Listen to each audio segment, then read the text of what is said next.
שלום לכולם, כאן שוב רותם מעמק יזרעאל, והיום אני רוצה לשתף אתכם באיך למדתי להכיר את עצמי דרך התהליך ריפוי של מחלת הקרוהן. אחד הדברים שלקחתי מהספר של דוקטור דאגלס גראם, 80-10-10, דיאטת 80-10-10, הוא נותן אופציה של תנסו את התזונה הזו שאני מציעה לכערך שנה, וכעבור שנה תחליטו אם אתם רוצים להישאר בתזונה או לחזור לתזונה הקודמת שלכם. אז אני לקחתי מאוד ברצינות את הרעיון הזה, ובאופן מאוד הדרגתי שיניתי את התזונה שלי. ואמרתי לעצמי, אני לוקחת לי שנה מהחיים, בשביל לבדוק אם הדרך הזו יכולה לרפא אותי מהקרוהן. וכמובן שהתייחסתי באותו רגע רק לפן התזונתי, לפן המאוד פיזי. מתוך חשיבה, בוא נגיד שהורגלתי אליה, אני אוכל טוב ואני ארגיש טוב, שוב. הדבר הנורא מיידי הזה שאנחנו בתור חברה רגילים אליו. ככל שאני נכנסת לעומק הריפוי, אני מבינה את עומק התהליך. אחד הדברים הכי חזקים שהעירו אותי בעצם למורכבות של התהליך הזה, זה היה הספר הזה, שנקרא לגעת במהות. נכתב על ידי ידו קרישנמורטי, אני לא יודעת אם אני אומרת את זה נכון. הוא מדבר על חינוך בספר, האופן שבו חינכו אותי. ניתבו אותי באופן כזה או אחר להשתמש במיינד שלי, במחשבה שלי כאחד הכלים הכי מהותיים שלי כאדם. ואותה מחשבה בעצם גם מובנית מתוך הרעיונות שספגתי בחיים שלי, של מה טוב, מה לא טוב, מה נכון ומה לא נכון. אני רותם, אני כזו או אחרת, אני חכמה או טיפשה, אני חרוצה או עצלנית, אני אנוכית או מתחשבת. כל מיני רעיונות שספגתי בחיים שלי לגבי רעיונות מחשבתיים, לגבי מי רותם בכלל, מי בכלל. וככל שנכנסתי לעומק התהליך הריפוי, התחלתי להשיל קליפות של רעיונות שבנו את מי שאני עד אותו רגע. וככל שהשלתי את הקליפות האלה, התקרבתי יותר ויותר למי אני בכלל. הקליפות האלה, אפשר להגיד שהם שימשו לי בעבר כאיזשהו סוג של הגנה.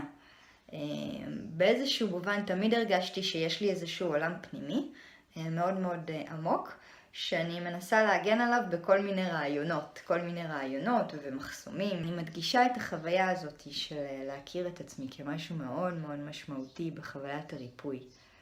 בגלל שהגמישות המחשבתית והגמישות הרגשית, והגמישות שלי להתאים את עצמי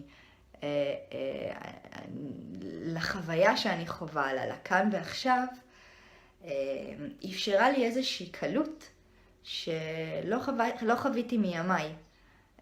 כל החוויות שלי בחיים היו נורא כבדות, נורא עמוסות בשביל להכיר את עצמי. כשאני אומרת, השלתי קליפות, לפני שהשלתי את אותם הקליפות, שאני קוראת לזה קליפות, זה יכול להיות מחשבה, זה יכול להיות תחושה, זה יכול להיות רגש שליווה אותי כל החיים. עצרתי בכל תחושה או מחשבה שכזאת, עצרתי אותה והתבוננתי בה.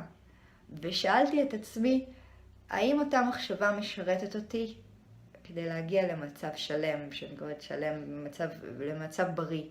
בריא זה לא רק בגוף.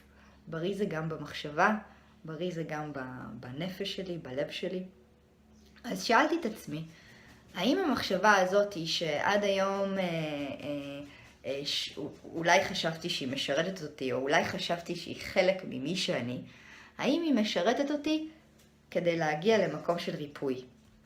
וכשהתחלתי לשאול את השאלות האלה, גיליתי שהמון מחשבות לא משרתות אותי בכלל. שהמון מחשבות תוקעות אותי.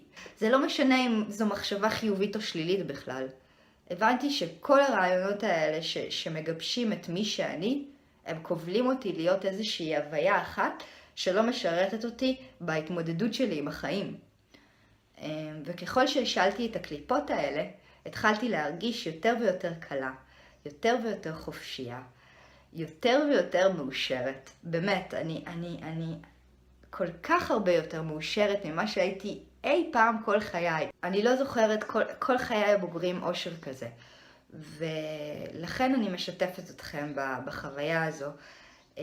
אני רוצה להזמין אתכם לצאת למסע להכיר את עצמכם. אני מבטיחה לכם שתגלו הרבה הרבה הרבה טוב בדרך. נכון שהדרך היא מאתגרת והיא לא פשוטה. אחד הדברים שאני עושה והוא מאוד מאוד עוזר לי בכל דבר שאני עושה בחיים זה כל הזמן לראות את הכאן ועכשיו ביחס לתהליך שאני עוברת. ואם יש לנו איזושהי אג'נדה, איזושהי מטרה, להגיע לריפוי, להגיע לשמחה, להגיע לקלות, להגיע להתנהלות יותר חיובית בחיים שלנו, אז ההיכרות שלנו את עצמנו מהווה בשבילי את הכלי הכי משמעותי בתהליך ריפוי שאני עוברת. אני מאמינה היום מתוך החוויה האישית שלי ומתוך החקירה האמיתית של מי אני. מתוך הנושא הזה של בעצם שהבנתי שאף פעם לא לימדו אותי מי אני. אז הייתי צריכה ללמוד לבד. ויצאתי למין מסע כזה של חקירה עצמית ברמה של מה זו המחשבה שלי, מה זה הרגשות שלי, מה זו התודעה שלי, מה בא לי מבחוץ, מה בא לי ברמה הפיזית מבפנים. כל כך הרבה מרכיבים שבונים את מי שאני, כל רגע ורגע. והאם הם משרתים אותי? אז כמו שאני יודעת היום שאין רותם אחת, יש אין סוף של רותם. אז אני בטוחה שיש אין סוף של דרכים שאתם יכולים להכיר את עצמכם.